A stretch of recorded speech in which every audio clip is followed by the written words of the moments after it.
आप सभी का डीबीएम क्लासेस पर फिर से एक बार स्वागत है। आज हम इस वीडियो में बात करेंगे क्लास 10 के हिंदी के बारे में और इसमें देखेंगे अध्याय 7 जिसका नाम है परंपरा का मूल्यांकन और इनके लेखक हैं रामविलास शर्मा जी। हम अभी तक हिंदी में पहले चैप्टर यानी कि श्रम विभाजन और जाति प्रथा से लेकर के छठे चैप्टर यानी कि बहादुर तक बात कर चुके हैं। यदि आप इन सारे वीडियो को नहीं देखे हैं तो आप डीबीएम क्लासेस पर जाकर सारे वीडियो को देख सकते हैं, क्योंकि बहुत अच्छी तरह से इसमें लेखक परिचय और कहानी परिचय के ऊपर बात किए हुए हैं। साथ ही साथ इसके जो सब्जेक्टिव प्रश्न हैं इसके ऊपर भी बात किए हैं, तो आप जरूर जाकर देख लीजिएगा। इसमें बात करेंगे इनके लेखक परिचय और जो निबंध परिचय होगा इसके ऊपर भी बात करेंगे। तो आपको एक आश्वासन देते हैं कि यदि आप इस वीडियो को अच्छी तरह से और समझ करके देखेंगे तो एग्जाम में जो भी प्रश्न इस अध्याय से बनेगा आपका एक भी प्रश्न नहीं छूटेगा। तो चलिए सबसे पहले हम बात करेंगे लेखक परिचय के ऊपर, यानी कि जो रामविलास शर्मा जी है इसके ऊपर बात करते हैं। तो यहाँ पे आप देख रहे हैं, यहाँ पे हेडिंग लगा हुआ है लेखक परिचय। ये लेखक परिचय किसके लेखक परिचय? तो यहाँ पे परंपरा के मूल्यांकन। तो लेखक का नाम क्या है? तो आप कहेंगे डॉक्टर रामविलास शर्मा जी हैं। किनके हैं? तो ये परंपरा के मूल्यांकन। अब देखिए याद आप कैसे करिएगा। तो देखिए जब भी परंपरा की बात होती है, अगर हम परंपरा की बात करें तो परंपरा किनसे सीखना चाहिए? तो आप कहेंगे राम जी से। किनसे सीखिएगा? राम जी से, यानी कि मर्यादा पुरुषोत्तम श्री राम प्रभु से हमें क्या सीखना है? परंपरा सीखना है। यदि अगर बात करें यहाँ पे लेखक रामविलास शर्मा जी हैं तो इनका जन्म हुआ, तो जन्म कब हुआ है? तो 10 अक्टूबर 1912 ईस्वी को। जन्म कहाँ हुआ है? यूपी जो है उत्तर प्रदेश, ये आपका राज्य है, और इसी के जिला जो है उन्नव के एक छोटा सा गांव है ऊंच गांव सानी। कौन सा? ऊंच गांव सानी में हुआ है। और यहाँ पे देखिए 1932 में अगर बात करें 1932 में इन्होंने बीए किए हैं। क्या किए हैं? बीए। और ये कौन से विश्वविद्यालय से? लखनऊ विश्वविद्यालय से ये बीए किए हैं। अब 1934 में इन्होंने एमए किया है। एमए मतलब यहाँ पे मास्टर ऑफ आर्ट्स। कौन सा? मास्टर ऑफ आर्ट्स से। ये किस विषय से किए हैं? अंग्रेजी विषय यानी अंग्रेजी साहित्य से किए हैं। इनके बाद इन्होंने 1938 से लेकर के 1943 ईस्वी तक लखनऊ विश्वविद्यालय के अंग्रेजी विभाग में अध्यापन के कार्य किया। अब सोच सकते हैं कि जिस विश्वविद्यालय में इन्होंने पढ़ाई किया उसी विश्वविद्यालय में इन्होंने पढ़ाना शुरू कर दिए। किस लेवल की पढ़ाई किए होंगे सोच सकते हैं। अब आगे इन्होंने क्या किए देखिए, 1949 ईस्वी से 1953 ईस्वी तक रामविलास जी भारतीय प्रगतिशील लेखक संघ के महामंत्री भी रहे हैं। मतलब कि यहाँ पे कह रहा भारतीय प्रगतिशील लेखक संघ, मतलब जहाँ पे बहुत सारे जो लेखक थे उनके ये क्या रहे? मंत्री रहे हैं। सोच सकते हैं। आगे यहाँ पे कह रहा है कि 1974 ईस्वी में इन्होंने सेवानिवृत्त हो गए। मतलब ये अपने सारे कार्य को छोड़ दिए, अब बोले हम काम नहीं करेंगे। इनके बाद इनका हो जाता है निधन। क्या हो जाता है? निधन। और निधन कब होता है? 30 मई सन 2000 ईस्वी को इनका निधन हो जाता है। और कहाँ पे? दिल्ली में इनका निधन हो जाता है।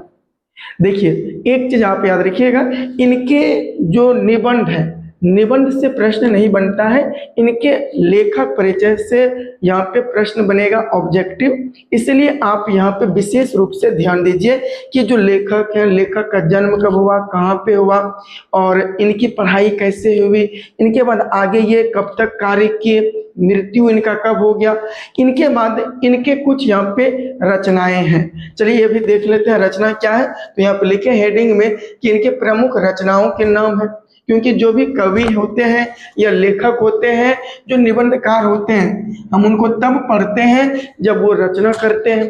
तो इनका एक रचना है जो बहुत अधिक इम्पोर्टेंट है, निराला की साहित्य साधना। क्या है?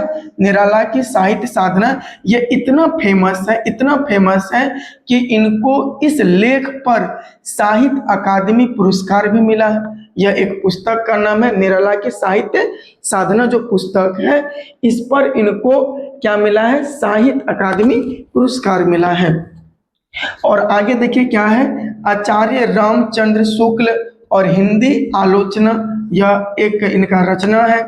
भारतेंदु हरिश्चंद्र, प्रेमचंद्र और उनका युग, भाषा और समाज, भारत की भाषा समस्या, भारत में अंग्रेजी राज और मार्क्सवाद, भारत के प्राचीन भाषा परिवार और हिंदी, विराम चिन्ह बड़े भाई।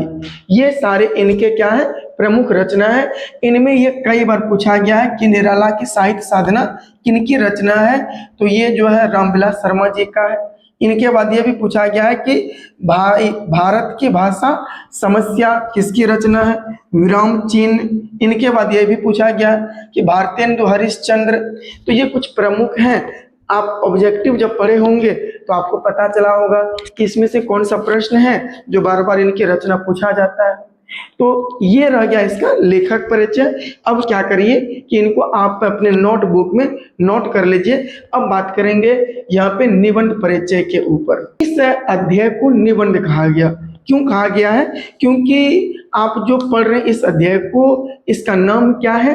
तो नाम है परंपरा का मूल्यांकन। ये परंपरा रीति रिवाज में जो हमारे पहले पूर्वजों ने किए हैं, जैसे कि विवाह शादी जब होता है तो हम देखते करते हैं उसमें कई प्रकार की जो कर्मकांड होते हैं वो कई समय पहले से चल रहा है, कई युग से वो चल रहे हैं, या नहीं तो आप अपने घर में देखते होंगे। तो इसी प्रकार से पहले हमारे भारत में यहाँ पे जो राजा महाराजा हुआ करते थे, इन्होंने हमारे समाज को कई भागों में बांटे हुए थे। मुख्य रूप से हमारे समाज में यहाँ पे 4 कैटेगरी के थे, जैसे कि ब्राह्मण, क्षत्रिय, वैश्य और शूद्र। तो जो ब्राह्मण थे वो खुद को अपने श्रेष्ठ मानते थे, क्षेत्रीय राजा हुआ करते थे, वैश्य यहाँ पे व्यापार हुआ करते थे जो कृषक होते थे, और जो शूद्र थे ये तीनों के जो सेवा करने वाले व्यक्ति थे इन्हें हम शूद्र कहते हैं। तो ये सारे समस्याएं हमारे भारत में थे, जैसे कि जाति प्रथा, जैसे सती प्रथा, प्रदा प्रथा और अस्पृश्य की घटना यहाँ पे हमारे भारत में देखने को मिला है। तो ये बहुत अधिक रूढ़िवादी जो घटनाएं थे, इनके बारे में जो लेख लिखा गया है हम उन्हें साहित्य कहते हैं। जो किताब लिखा गया है उस किताब को क्या कहते हैं? साहित्य कहते हैं। तो यहाँ पे इसीलिए हम इनको निबंध कहते हैं। अब देखिए आपके बुक में फर्स्ट में ही बताया गया है कि जो लोग साहित्य में युग परिवर्तन करना चाहते हैं, जो लकीर के फकीर नहीं हैं, जो रूढ़ियां तोड़कर क्रांतिकारी साहित्य रचना चाहते हैं, उनके लिए यहाँ पे साहित्य की परंपरा का ज्ञान सबसे अधिक आवश्यक है। जैसे कि जब तक आप पहले के बारे में नहीं समझेंगे, नहीं बुझेंगे, तो आप अभी क्या करने के लिए चाहते हैं वो भी नहीं कर पाइएगा। कहने का मतलब एक ही है कि अगर आप नए काम को शुरुआत करने के लिए चाहते हैं तो पहले आपको समझना पड़ेगा, जानना पड़ेगा, तब जाकर आप कुछ कर सकते हैं। कहा जाता है कि जो कवि होते हैं, जो लेखक होते हैं, वह समाज का प्रतिबिंब हुआ करते हैं। हमारे समय में अगर देखें फिल्म के बारे में बात करें तो फिल्म जो होता है वो समाज की क्या होती है? वो प्रतिबिंब होता है। आप पहले के फिल्म को देखिएगा तो उस समय आप देखिएगा दिखाया जाता है उसमें कि कुछ मजदूर होते हैं, कुछ यहाँ पे जमींदार लोग होते हैं और कुछ यहाँ पे अमीर लोग होते हैं। तो उसके बीच किस तरह से यहाँ पे संघर्ष होता है उनको दिखाया गया है। लेकिन अभी की मूवी को देखिए तो अभी की मूवी आप देख रहे हैं यहाँ पे डांस कर रहा, ये कर रहा, वो कर रहा। मतलब हमारे समाज में जैसे जैसे घटना होती है उसी चीज को यहाँ पे दिखाया जाता है। और इसीलिए कहा जाता है जो फिल्म होता है वह समाज के लिए प्रतिबिंब का यानी दर्पण का काम करता है। तो यहाँ पे कह रहा है कि साहित्य का ज्ञान किनके लिए आवश्यक है। यानी परंपरा जो है, साहित्य की परंपरा का ज्ञान सबसे ज्यादा किसके लिए आवश्यक है? जो समाज में परिवर्तन चाहता है, जो युग में परिवर्तन लाने के लिए चाहते हैं, उनके लिए ये साहित्य की परंपरा का ज्ञान सबसे ज्यादा आवश्यक है। साहित्य मतलब किताब। अब कह रहा कि साहित्य जो है मनुष्य के संपूर्ण जीवन से संबंध है। एग्जाम में पूछा जाता है मनुष्य के संपूर्ण जीवन से कौन संबंध रखता है? साहित्य। अब देखते हैं कभी काल अगर आप बात करें कि घर में बात होती है तो कभी कहते हैं कि हाँ पहले वो किए थे, ऐसे किए थे, वैसे किए थे, ये चल रहा था, हमारे पूर्वजों से चल रहा है, इसीलिए हम करते हैं। तो क्या बता रहा? वो साहित्य के बारे में बता रहा है। आप देख लीजिए यहाँ पे अगर हम बात करें कि बड़े बड़े महापुरुषों को हम याद करते हैं, क्यों? अगर बात करें आज हम वेद व्यास को याद करते हैं, क्यों करते हैं? महर्षि वाल्मीकि जी को याद करते हैं, कालिदास जी को याद करते हैं, ऐसे बहुत सारे बड़े बड़े जो कवि हैं उनको याद करते हैं। कारण एक ही है कि उनके द्वारा साहित्य की रचना की गई है। अब देखिए क्या कह रहा है, कह रहा 19वीं और 20वीं सदी के कवियों में काफी अंतर देखने को मिलता है। क्योंकि 19वीं सदी, ये 19वीं सदी मतलब हो गया क्या? ये 1800 से लेकर 1899 तक के समय को हम 19वीं सदी कहते हैं। 20वीं सदी मतलब होता है ये 1900 से लेकर के 1999 तक के समय को हम 20वीं सदी कहेंगे। और हम लोग कौन से सदी में जी रहे हैं? कमेंट में बताइएगा। तो यहाँ पे कह रहे हैं कि 19वीं और 20वीं सदी के कवियों में काफी अंतर देखने को मिलते हैं। क्यों? अभी आप देखिए, जो आप हैं और आपके घर में पिताजी है, दोनों की सोच बहुत अंतर है। अभी देखिएगा घर में एक बच्चा, वो बचपन से ही मोबाइल चलाने के लिए बढ़िया से सीख लिया, लेकिन घर में अभी भी देखिए कुछ ऐसे बुजुर्ग हैं उनको समझ में नहीं आता कि मोबाइल नाम का चीज होता क्या है। तो वही कह रहा है कि 19वीं सदी के जो कवि थे उनका सोच अलग था, उस समय का समाज अलग थी, उस समय का जो व्यवस्था था वो अलग था। लेकिन 20वीं सदी के जो समय को अगर देखें तो इस समय की हर एक व्यवस्था, हर नियम कानून अलग था। तो इस समय लिखने का जो नजरिया था अलग था, और इस समय के लिखने का नजरिया अलग था। आगे कह रहा कि जो साहित्य दूसरों की नकल करके लिखा जाए, कह रहा जो साहित्य दूसरों की नकल करके लिखा जाए वह अधम कोटि का होता है। अधम मतलब होता है नीच कोटि का। कौन सा कोटि का होता है? नीच कोटि का, मतलब सबसे एकदम घटिया कोटि का कहा जाता है। मतलब नकल करके लिखना नहीं चाहिए। आप अगर लेख लिखते हैं तो आप अपने जीवन को लेकर लिखिए, आप अपने समय को देखिए और आपके समय में क्या क्या घटना घटित हो रही है उनको आप लिखिए, ताकि आने वाले समय में जो भी लोग होंगे वो आपके जब लेख को पढ़ेंगे, आपके जो कविताएं पढ़ेंगे या कहानी भी जो होंगे, जो ग्रंथ होंगे वो पढ़ेंगे, तो उनको पता चल पाएगा कि इस समय की घटना कैसे थी, इस समय की व्यवस्थाएं कैसे थी। तो इसीलिए यहाँ पे कहा गया कि जो साहित्य दूसरों की नकल करके लिखा जाए वह अधम कोटि का होता है। अमेरिका ने क्या करा? सबसे पहले परमाणु बम बनाया। तो परमाणु बम सबसे पहले किसने बनाया? अमेरिका ने बनाया था। आगे कह रहा है कि भौतिकवाद का अर्थ भाग्यवाद नहीं होता। भौतिक मतलब क्या होता है कि आप जो बाहरी कार्य करते हैं, जैसे मोटरसाइकिल है, साइकिल है, ये भाग्यवाद कभी नहीं होता। तो यहाँ पे कह रहा है कि भौतिकवाद का अर्थ क्या नहीं होता है? भाग्यवाद नहीं होता। कह रहा यदि मनुष्य परिस्थितियों का नियामक नहीं है, मतलब यदि मनुष्य परिस्थिति के अनुकूल नहीं चलेगी तो परिस्थितियां भी मनुष्य के अनुसार नहीं चलेगा।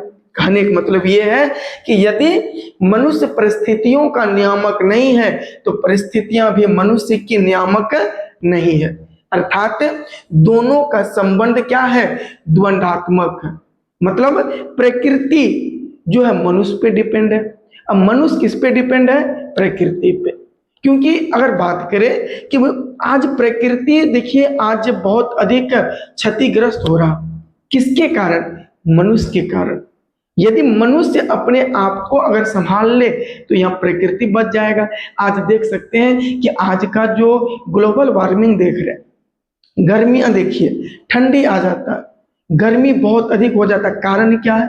परिस्थितियां जो है वो हम उनके अनुकूल नहीं चल पाते हैं। इसीलिए आगे कह रहा कि साहित्य के विकास में प्रतिभाशाली मनुष्यों की तरह जन समुदायों और जातियों की विशेष भूमिका होती है। साहित्य का विकास, कि जो साहित्य होता है कोई आम इंसान नहीं लिख सकता है, उनके लिए प्रतिभाशाली व्यक्ति होना चाहिए, उनके लिए कर्मशील व्यक्ति होना चाहिए, उनके लिए सोचन शक्ति वाले व्यक्ति होना चाहिए, तब जाकर साहित्य का विकास होगा। और साहित्य का विकास केवल एक व्यक्ति से नहीं हो सकता है। यहाँ पे कह रहा जन समुदायों के और जातियों की विशेष भूमिका होनी चाहिए। आगे कह रहा है क्या कि साहित्य के निर्माण में प्रतिभाशाली मनुष्यों की भूमिका निर्णायक है। प्रतिभाशाली व्यक्ति जब तक वो नहीं आएंगे समाज में और वो कुछ लेख नहीं लिखेंगे, तब तक साहित्य का निर्माण नहीं हो सकता है, साहित्य का विकास नहीं हो सकता। आगे कह रहा है कि हिटलर ने सोवियत संघ पर आक्रमण किया। तो सोवियत संघ पर किसने आक्रमण किया? हिटलर ने। हिटलर ने किस पर आक्रमण किया? सोवियत संघ। सोवियत संघ कहा जाता रूस को। देखिए रूस जो है यहाँ पे बहुत अधिक समस्याएं होती थी, जैसे कि यहाँ पे क्रांति हुआ था, रूस की क्रांति, यहाँ पे बहुत सारी लड़ाइयां हुई थी। यहाँ पे रूस मतलब पहले सोवियत संघ कहा जाता था इसको, यूएसएसआर।